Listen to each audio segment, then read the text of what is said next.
हीरे को शाश्वत प्रेम और विलासिता के प्रतीक के रूप में बेचा जा सकता है, लेकिन उनका इतिहास शुद्ध नहीं है। उनकी चमक के पीछे एक जटिल और अक्सर परेशान करने वाली वास्तविकता छिपी हुई है, जो शोषण, संघर्ष और कॉरपोरेट हेरफेर से जुड़ी हुई है। हीरे का काला पक्ष है डी बियर्स का एकाधिकार और बाजार में हेरफेर। 20वीं सदी के अधिकांश समय में डी बियर्स ने दुनिया के लगभग 90% हीरे के व्यापार को नियंत्रित किया। कंपनी ने कृत्रिम कमी पैदा करने और उच्च कीमतें बनाए रखने के लिए हीरे जमा किए, लेकिन इसका सबसे शानदार कदम 1947 का मार्केटिंग अभियान, जिसने दुनिया को यह विश्वास दिलाया कि हीरा हमेशा के लिए है, इस विचार को पुख्ता करता है कि सगाई की अंगूठियों में हीरे होने चाहिए। रक्त हीरे और मानवाधिकार उल्लंघन। कई हीरे हिंसक संघर्षों से जुड़े हुए हैं, खासकर अफ्रीका में।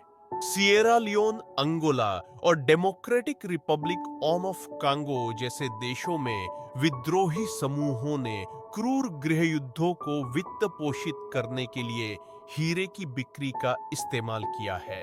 इन तथाकथित ब्लड डायमंड के कारण बहुत ज्यादा पीड़ा हुई, जिसमें जबरन मजदूरी, बाल शोषण और युद्ध अपराध शामिल है।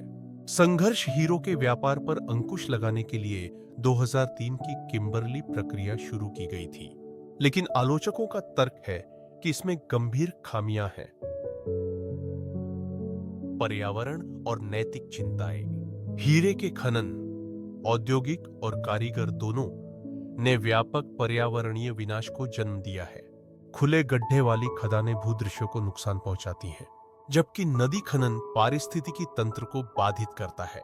इसके अतिरिक्त कई खनिक खतरनाक परिस्थितियों में काम करते हैं। उद्योग के अपार मुनाफे के बावजूद उन्हें बहुत कम मजदूरी मिलती है। भविष्य। प्रयोगशाला में उगाए गए हीरे और नैतिक स्रोत। बढ़ती जागरूकता के साथ उपभोक्ता प्रयोगशाला में उगाए गए हीरो की ओर रुख कर रहे हैं, जो रासायनिक रूप से खनन किए गए हीरो के समान होते हैं, लेकिन नैतिक बोझ के बिना आते हैं। कुछ कंपनियां निष्पक्ष व्यापार और नैतिक रूप से प्राप्त हीरो को बढ़ावा देती है। यह सुनिश्चित करती है कि खनिकों को उचित मजदूरी और सुरक्षित कार्य परिस्थितियां मिले, जबकि हीरे समाज में एक शक्तिशाली प्रतीक बने हुए हैं। उनकी असली कीमत अक्सर एक सावधानीपूर्वक क्यूरेट की गई छवि के पीछे छिपी होती है। जैसे जैसे जागरूकता बढ़ती है, उद्योग को अपने काम को साफ सुथरा करने के लिए बढ़ते दबाव का सामना करना पड़ता है, या हमेशा के लिए अपनी चमक खोने का जोखिम उठाना पड़ता है।